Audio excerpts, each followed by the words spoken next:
A ver, ¿qué pasa cuando el fin de un matrimonio se vuelve más aterrador que un loco con un cuchillo? Hoy vamos a desglosar una de las historias más inquietantes de Stephen King, Almuerzo en el Gotham Café, para descubrir juntos el verdadero horror que se esconde debajo de toda la sangre.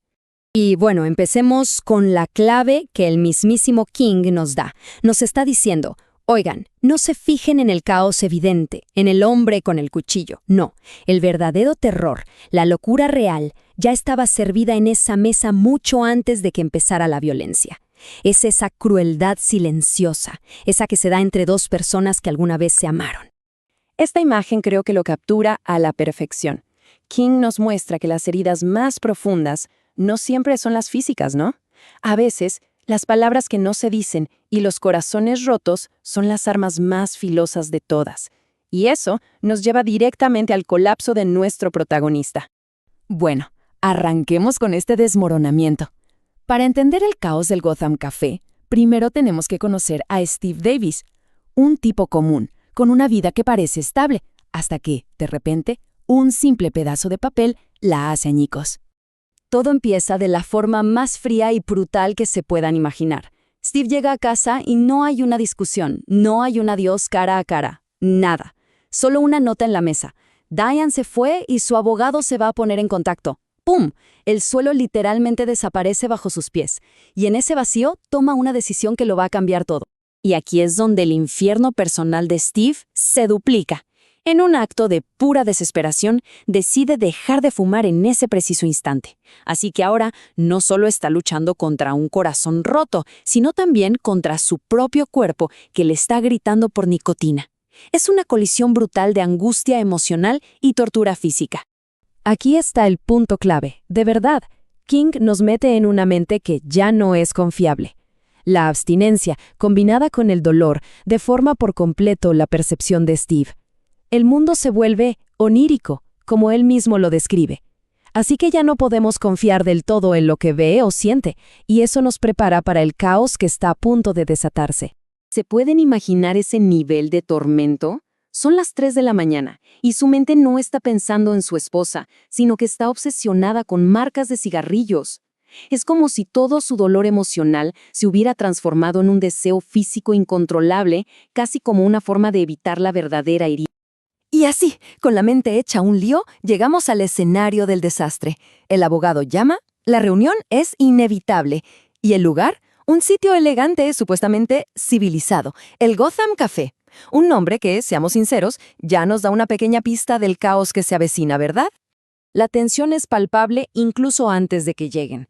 Por un lado, Steve, que todavía tiene una pequeñísima esperanza de reconciliación. Y por el otro, Diane y su abogado, para quienes esto no es una conversación, es una transacción de negocios para disolver lo que ellos llaman la corporación doméstica. O sea, ellos van a la guerra, y Steve va a una súplica. Y claro, el escenario es deliberadamente normal, un restaurante de moda lleno de gente. King es un maestro en esto. El horror no necesita castillos góticos ni bosques oscuros. Es mucho más aterrador cuando irrumpe en medio de nuestra café de la tarde, recordándonos que en realidad ningún lugar es seguro. Así que, al sentarse, Steve se enfrenta a dos frentes de batalla.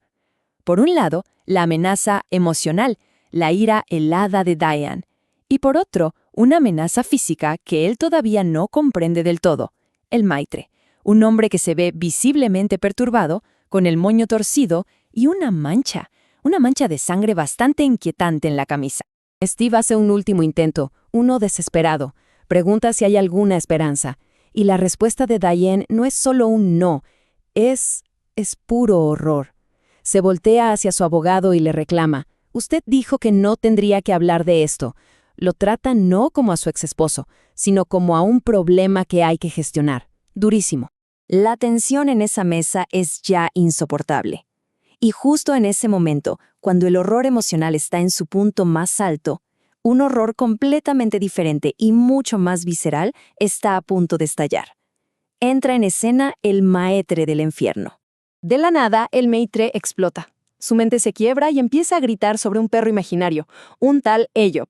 Su voz corta de lleno el murmullo del restaurante. Todo se detiene. La locura que estaba latente acaba de tomar el control del lugar. Y entonces, el caos se vuelve físico. El Maitre saca un cuchillo de carnicero y se lanza sobre el abogado Humboldt. El primer ataque es salvaje, un corte en la mejilla. La violencia irrumpe así, sin lógica, sin motivo, de la forma más brutal que se puedan imaginar. Y en medio de toda esta masacre, un detalle completamente surrealista. La última palabra del abogado mientras lo están apuñalando no es un grito de ayuda, no es nada de eso. Es una sola palabra sin sentido, bota. Un toque de absurdo muy de King en pleno baño de sangre. En un acto reflejo, puro instinto, Steve arrastra a Diane y corren hacia la cocina buscando una salida. Pero la carnicería no ha terminado. El Maitre del infierno, como lo bautiza Steve, los sigue. Y la cocina se convierte en otra escena del crimen. Un laberinto de acero inoxidable, terror puro. Ok, respiremos. Después de sobrevivir a semejante masacre, la historia nos obliga a hacer una pausa. La sangre se limpiará, pero la pregunta principal sigue ahí, flotando en el aire. ¿Cuál fue el verdadero horror en el Gotham Café? Para responder, tenemos que volver a la mesa donde todo empezó. Y aquí está la pregunta final que nos deja King. A ver, la violencia del Maitre fue un acto de locura, sí, aleatorio e impredecible. Pero, ¿qué nombre le ponemos a la crueldad calculada entre dos personas que alguna vez se prometieron amor? A esa intención deliberada de herir, a la frialdad de un corazón que se ha cerrado por completo. Al final, la historia nos deja pensando si la locura más peligrosa es la que grita y empuña un cuchillo o la que se sienta en silencio a la mesa.